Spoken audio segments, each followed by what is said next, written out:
Hello, thank you for sending your question, and I just wanted to make this video to try and answer one of the questions that you had on there. It's a little bit more complex than would be easily explainable just in text. So we want to make sure the first thing you're doing is that you're in the WordPress dashboard.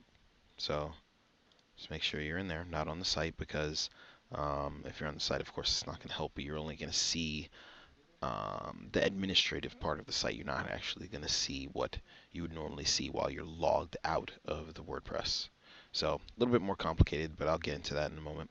So to remove categories, what you're going to want to do, and if I'm understanding you correctly, what you're meaning is this. So when you go to the WordPress dashboard, you see these here. So you want to remove categories. Anything in here, for the most part, besides subscribe, is in the WordPress widgets area. So you go to Appearance, you go to Widgets.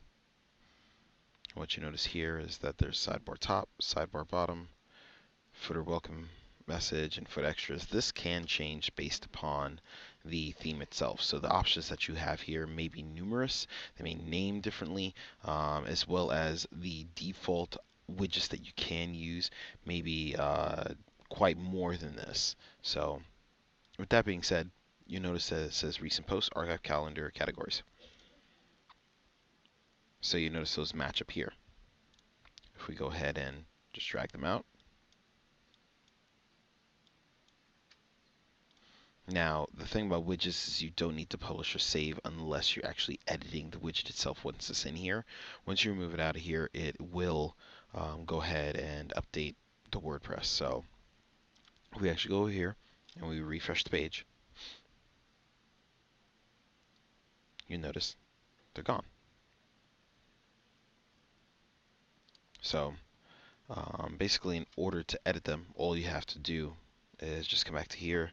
You want to go to, I believe it was recent posts was one of them. Just click and drag it to here. You notice that if you put something in here and you click save, that will actually save the item in here, but there's no real need to save it outside of here. Once it's been added, it does auto save. So if we come back and refresh the page on here, recent posts now shows up. So you have recent posts, archives, and you can switch the order by clicking and dragging. And you have calendar.